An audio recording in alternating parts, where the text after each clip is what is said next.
Indonesia memiliki sejarah panjang dalam mencapai kemerdekaan. Ribuan hingga jutaan rakyat Indonesia layak disebut sebagai pahlawan. Selain nama-nama pahlawan nasional populer seperti Sudirman, Gatot Subroto, HR Rasuna Said, ternyata masih ada beberapa nama yang cukup familiar. Hanya saja anak Jakarta mungkin tidak menduga jika nama-nama tersebut adalah nama seorang pahlawan. Padahal Presiden Soekarno pernah mengatakan jangan sekali-kali kita melupakan sejarah. Kalau sebelumnya tim Jakarta membahas seputar nama pahlawan perempuan di Jalan Jakarta, kali ini anak Jakarta akan diajak untuk mencari tahu nama jalan di Jakarta yang diambil dari nama pahlawan sebelum kemerdekaan atau pada zaman kerajaan. Siapa saja ya mereka? Ini dia rangkumannya. Jalan Gajah Mada merupakan nama jalan di Jakarta yang menghubungkan kota lama dan kota baru yang dulunya dikenal Molenvliet West di Batavia. Begitu strategisnya daerah ini sehingga dijadikan kawasan komersial dan incaran permukiman para elit Eropa kala itu. Di pertengahan awal 1960-an, setelah nasionalisasi kedua dimulai, nama Jalan Molenvliet kemudian diubah dari Molenvliet West menjadi Gajah Mada di sisi barat dan Molenvliet East menjadi Hayam Wuruk di sisi timur. Dan nama-nama tersebut dikenal hingga saat ini. Anak Jakarta tahu tidak, Gajah Mada dan Hayam Wuruk merupakan nama yang diambil dari nama pahlawan pada zaman kerajaan di Indonesia. Ya, Hayam Wuruk dan Gajah Mada merupakan dua sosok yang erat kaitannya dengan kisah masa kejayaan kerajaan Majapahit. Gajah Mada adalah seorang Mahapati, sekaligus panglima perang kerajaan Majapahit yang dikenal dengan Sumpah Palapanya. Inti dari Sumpah Palapa adalah Gajah Mada tidak akan menikmati sesuatu yang bersifat keduniawian sebelum mempersatukan wilayah Nusantara. Meskipun Gajah Mada adalah salah satu tokoh sentral di kerajaan Majapahit, namun sangat sedikit catatan-catatan sejarah yang ditemukan mengenai dirinya. Sedangkan Hayam Wuruk adalah raja keempat dalam sejarah kerajaan Majapahit.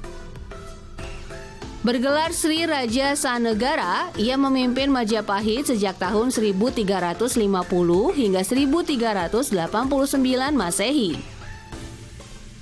Hayam Wuruk merupakan sosok yang pemberani dan tegas. Ia juga memiliki keahlian dalam bidang pemerintahan. Bersama Mahapati Gajah Mada, Prabu Hayam Wuruk membawa Majapahit mencapai masa kejayaan, termasuk menyatukan sebagian besar wilayah Nusantara. Untuk mengenang jasa mereka yang berjuang bersama-sama untuk Nusantara, maka nama Gajah Mada dan Hayam Wuruk diabadikan menjadi nama jalan di Jakarta Pusat. Tepat di jantung kota Jakarta Selatan, area Jalan Senopati beberapa tahun belakangan ini menjadi salah satu kawasan yang ramai dikunjungi.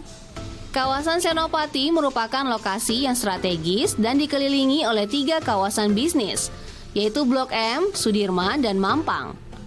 Banyaknya perkantoran di kawasan tersebut membuat Jalan Senopati ramai oleh tempat-tempat hiburan, seperti kafe atau resto yang sangat diminati oleh kaum muda-mudi di Jakarta.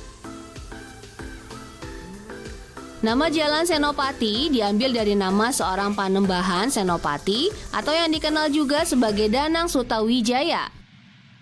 Beliau adalah pendiri sekaligus raja pertama kerajaan Mataram Islam.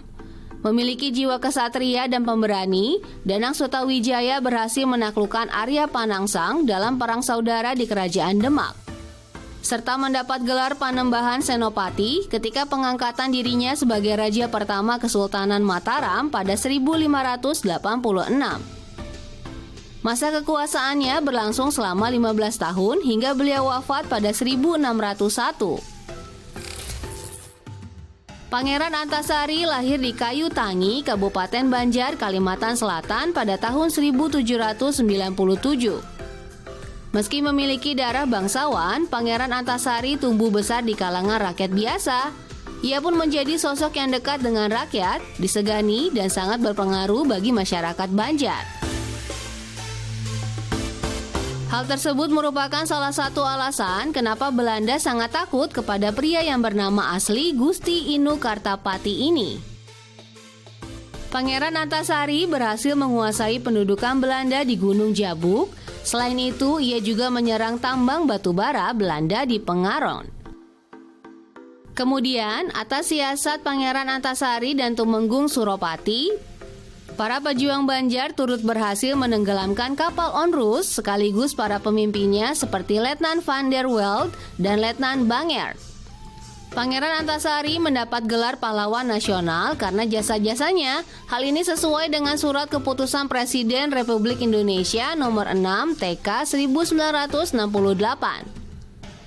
Namanya kini diabadikan menjadi sebuah nama jalan yang cukup terkenal di daerah Jakarta Selatan. Ya, Jalan Antasari memang terkenal akan kemacetannya. Hal tersebut dikarenakan banyaknya perempatan di sepanjang jalan, beberapa lampu lalu lintas yang tidak berfungsi, serta tidak tertibnya para pengendara di jalan. Untuk mengurai kemacetan tersebut, Pemprov DKI Jakarta membangun jalan non-tol Antasari yang membentang sepanjang 4,8 km dengan lebar 17,5 meter untuk kedua jalurnya. Untuk rutenya dari arah selatan ke utara, yaitu masuk Jalan Antasari menuju Barawijaya, para panca lalu turun ke Wijaya 1 dekat kantor Wali Kota Jakarta Selatan. Sedangkan rute utara ke selatan masuk dari lapangan Mabak Blok M menuju Jalan Iskandar Syah, para panca, Barawijaya, dan turun di Jalan Pangeran Antasari.